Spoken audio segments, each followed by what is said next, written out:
Welcome to Physics 218, Modern Physics web course. This is the first of two videos to orient yourself to the course. This first one on the syllabus of the course, and the second one will be on the kind of work that you need to do to complete the course and how you should go about that. So let's first focus on the syllabus. This is a web course, so everything we do, including the quizzes and work that you're working on and the labs, everything will be online. The only thing I might ask you to do is go to the testing center for the test, but we'll talk about that in a moment. So this is Physics with Calculus 3, Modern Physics, 4 credit hours with lab.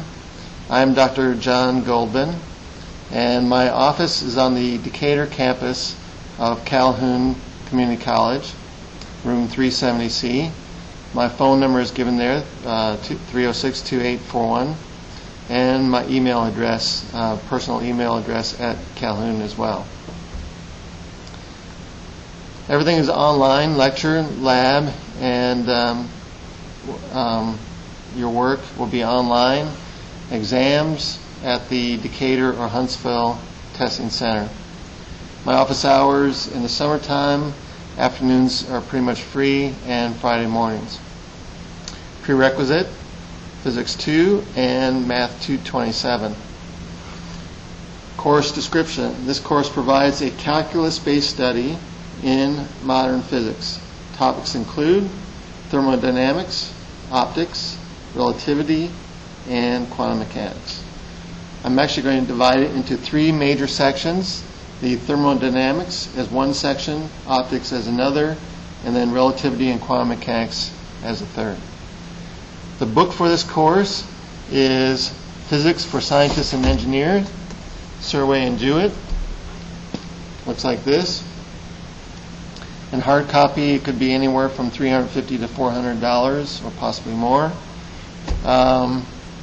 Since we are going to be making our own problems, in other words, we have our own problem assignments, which you can find in my binder. You can buy at the bookstore for around $23 or so, or you can download from the Blackboard shell. You'll get all your problems you need. So we don't need the book for the problems. We only would need the book for whatever material we need as far as a reference for that material. So that means, as far as I'm concerned, that you could use previous editions of this book. You could use the 8th edition, the 7th edition, the 6th edition. It basically doesn't change that much as far as the material in the book. The main things that change are indeed the problems, and we're going to be using our own problem sets. So if you want to go online to Amazon and buy a 6th edition of the book, which you could probably get for $1 or $2 plus shipping, then by all means do that, because you can save yourself some money and pretty much get the same information that you need for the course. If you do that, make sure that you get the with Modern Physics edition. This particular one is not. You want to get the one that will cover through chapter 46. The regular edition of the book only covers through chapter 39, and that would leave you without the quantum mechanics. So you want to get the edition that has with modern physics and covers through chapter 46. Lecture notes, lecture videos, problem sets, problem solution videos are all going to be available online through this Blackboard link at Calhoun. The main website, www.calhoun.edu. Additional old lecture videos from the summer of 2008 are available for observation at this website right here, and another link will be there in the Blackboard shell. These are old classroom videos of me pretty much going over the same subject matter. Actually, there are videos there for Physics 1, Physics 2, and Physics 3. And there also are videos there of me working out the full problem sets for the chapters, I think up through chapter 37. So me at the board, working problem after problem on those problem sets. I think sometimes I got a little tired and I might have made a mistake here or there. But if you would like that kind of situation where I'm at the board and you just watch me working on the board, then those videos are for you. And you can also download those through iTunes University. Brewer library resources and services are accessible at this link online as well. Course objectives. We wish to gain an understanding of the basic principles and concepts of physics presented, appreciate applications of physics in the real world, develop techniques of problem solving. We'll definitely focus on everything we can on that. Acquire knowledge to be used in future courses. Develop an aptitude for empiricism, the pursuit of knowledge through observation and experiment. A lot of these original equations and relationships were developed by just seeing a common thread of ideas of empiricism, seeing how things work. Course outline of topics. We're going to start with thermodynamics, heat, the laws of thermodynamics, the zeroth law, first law, second law, third law, heat engines, and a treatment of entropy. That will be everything combined that will go into the first exam on thermodynamics. Then we'll progress into optics. We'll look at lenses and mirrors, the study of light in general, diffraction and polarization, the properties of light, either as a wave or as a particle. And that will be encased in our study of light from chapters 34 through 38. And that will be our second section. So that will be all the material that will go into exam 2. Then we'll study relativity. We'll spend a few lectures on relativity and all aspects of that, things that move really fast, and the implications of how that changes your frame of reference, most notably time. And then we'll study another theory, the theory of quantum mechanics. These are theories of science, but as theories of science, they're very powerful. They have no exceptions that we know of. Otherwise, you have to throw them out. Anytime you have a theory in science, it has to be without exception. Otherwise, you have to, if they find an exception, you have to include that exception into the theory, or you have to throw the theory out. And these theories have survived, so they're very powerful. They have a lot of data supporting them. A lot of our electronics of today is based on the ideas of quantum mechanics. So maybe you'd have to throw out your iPhone or iPad if you don't believe in the theory of quantum mechanics. Instructional methods. We're going to have lectures over pertinent subject matter. So I will be lecturing to you through the camera and through my lecture notes. And those are recorded as videos for every chapter. Included in that would be some demonstrations of principles wherever possible. Also problem solving of examples. You are going to have a resource of problem solved examples actually for every problem in your notebook binder. So all the problems have been worked out, and all those worked out problems are on video. So you can see me working out the problems stroke by stroke on EduCreation videos, and the links to all those videos are in the Blackboard shell. So as you go into each chapter, there will be video links to every problem solved in the notebook. You are responsible for all those problems. So generally, as this course would traditionally have been presented, a professor might just assign you problems and say, go work on them for hours and hours and hours, and maybe not really give you many examples to work from. Well, we're not going to work that way. You have the option of looking at all the solutions to all the problems at any time you wish. The thing is, you have to be able to learn those techniques and learn how to do them on your own. So that will be your challenge. So even if you do look at a solution, at some point you have to close that solution and try to work it out physically on your own so that you know the material. That's the only way you're going to know the material. So you have all these resources at your disposal. You have online resources for the videos. You have the videos of me in the individual lectures, which are the newest lectures. Integrity lectures, showing me just talking to you and showing you the lecture material. You have me in front of the class with those classroom videos from 2008. You have the notes, and you have these video problem solutions. These are all to your benefit. Grading plan. We are going to have 3 exams, 3 major exams, including the final. And the 3 exams will be the one on thermodynamics, one on optics, and then the final is going to be the one on relativity and quantum mechanics. So the final is just an extra exam. 1, 2, 3. Each exam is worth 25% of your overall grade. I'm not going to drop any exams. Every section of material is important, so there are no dropped exams. They are all important.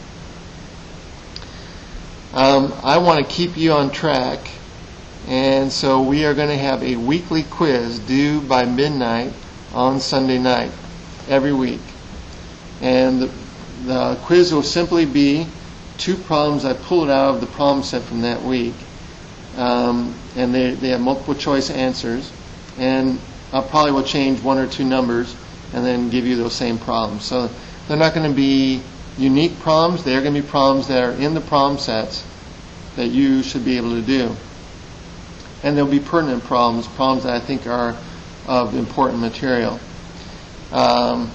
You'll be given 20 minutes to do these quizzes over 2 problems. Definitely enough time to do it.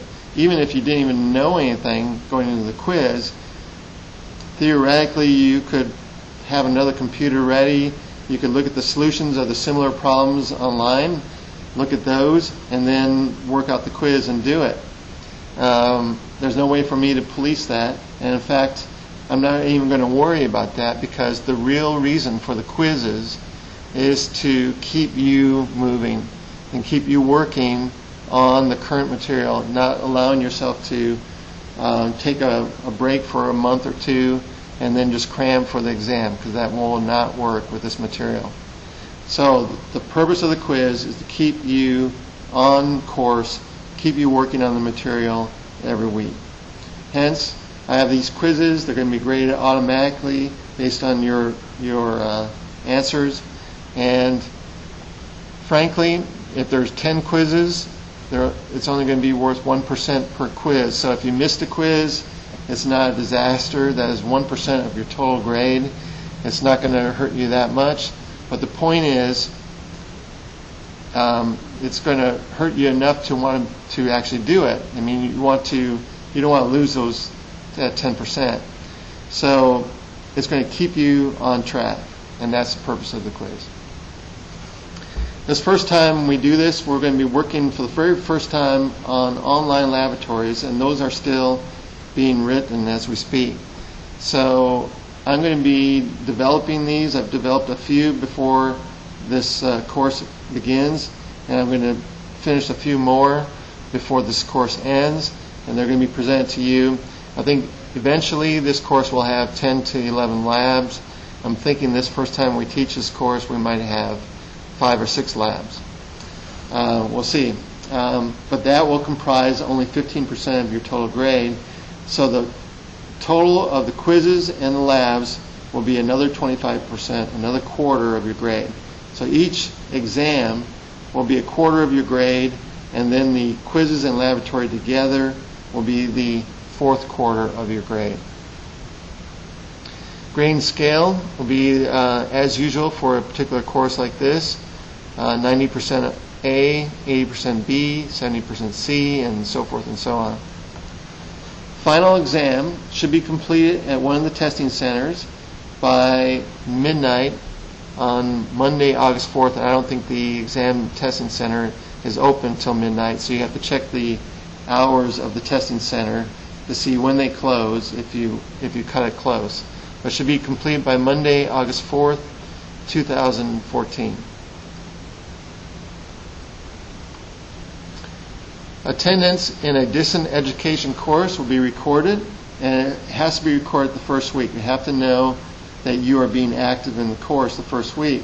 So the first thing you have to complete is the fun quiz, which will be found in the quiz folder of the Start Here folder. In other words, that Start Here folder will have all the information you need to get going in this course, and one of them is to learn how to do the quizzes. So there is a fun quiz in there for you to practice on. And you can do as many times as you wish to try to score the highest possible, but there will be at least one example of the kind of problem that you might see on a regular quiz in that fun quiz. So you want to do that and see how the assessments, these kind of quiz assessments, work. We have to establish that you are attending the course for various reasons, one of them being financial aid. So we have to know that you have established yourself in the course, can complete an assignment like a quiz, and we must know that by the end of the first week. So it's very important that you complete this fun quiz. And the first quiz on subject matter will also be due by that first Sunday night.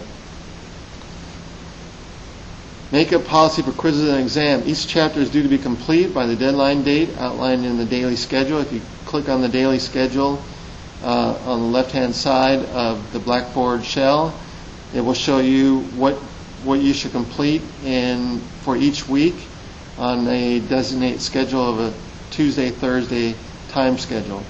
It's set up like it were a regular class. If I were to meet with you as a regular class, we would meet for 2 hours, and I would give a lecture, work out a few problems, answer questions, that sort of thing, over the course of 2 hours, and I'd do that twice a week. That's what you would have as your regular class meeting.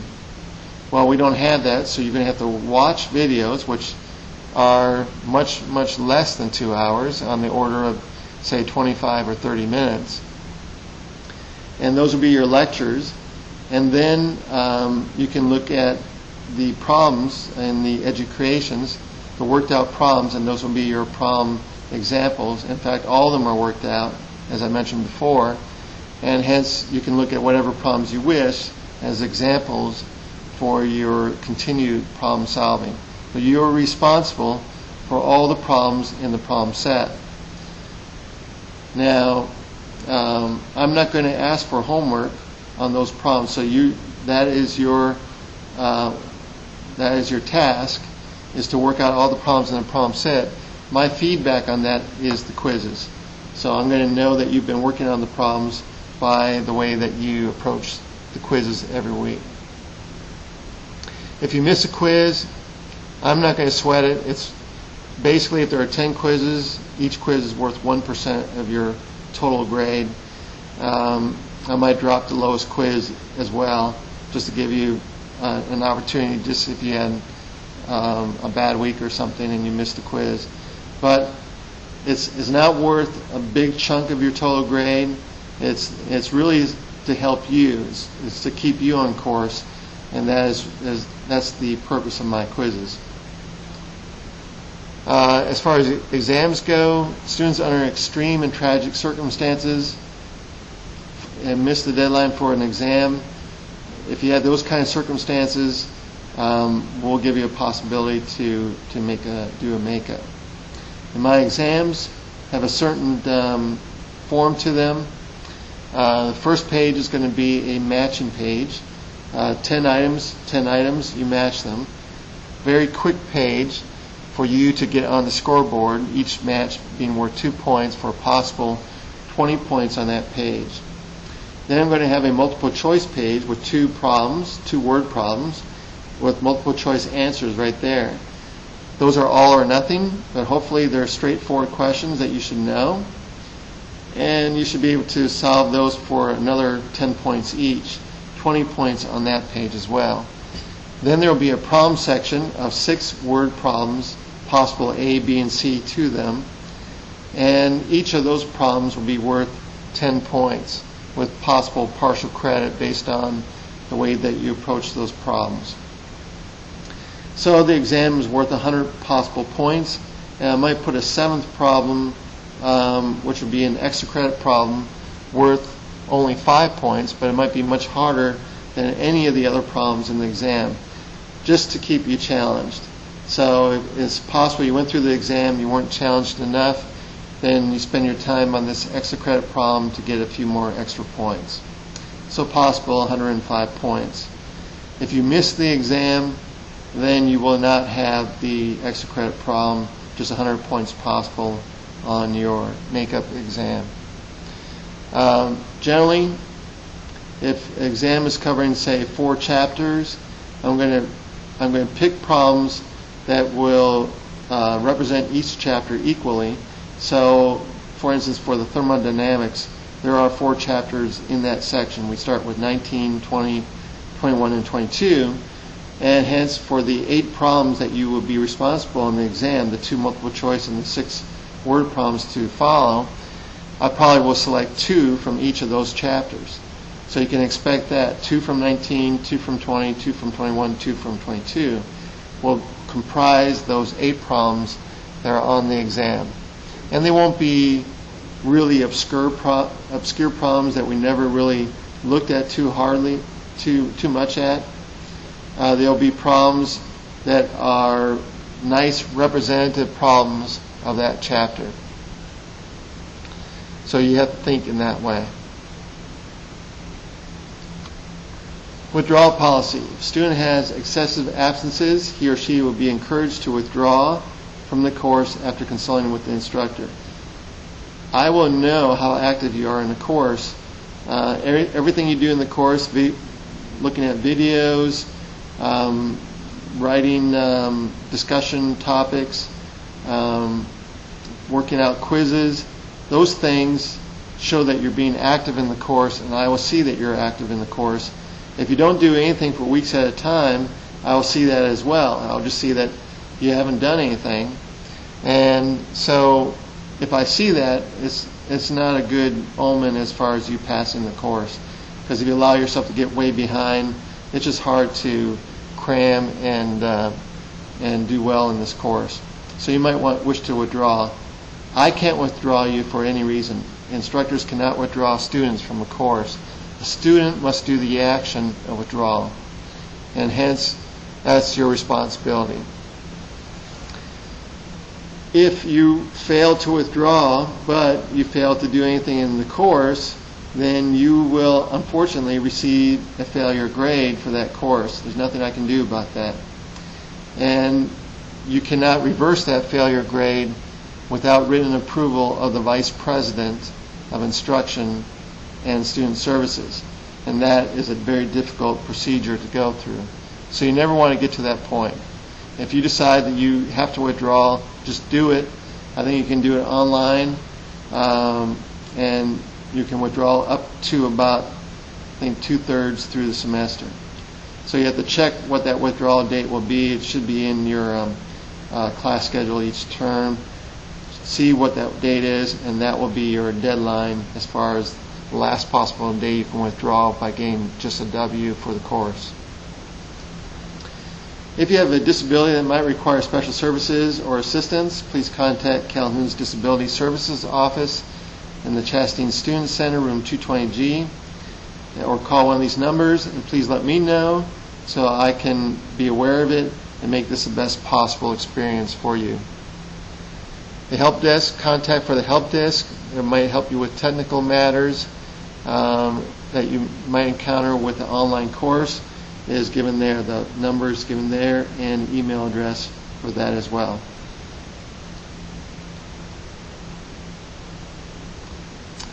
Some other issues here: student code of conduct. College assumes entering students are adults who have developed mature behavior, positive attitudes, and conduct above reproach. Students are treated according to this belief. College reserves the right to discipline any student whose on or off-campus behavior is considered undesirable or harmful to the college. Please review the Student Code of Conduct in the Student Handbook for more information. It is available online at the main Calhoun website, www.calhoun.edu. Cheating and plagiarism. They are violations of the Student Code of Conduct These violations are subject to disciplinary action by the college up to and including dismissal. Please refer to the student handbook on that, page 16, and it is also available at the website, main website. We can minimize cheating and plagiarism by having the tests taken in a controlled atmosphere at the testing centers. If you are a student who is taking this course online and is quite remote from the Calhoun campuses, say you're overseas taking this course, we can accommodate that sort of situation. If you can find a proctor for your exams, I can establish contact with that proctor. Then I can send the test to the proctor. The proctor can give you the examination and then send me a copy of that examination after it is through for me to grade. So that is one way where you can be totally online with this course.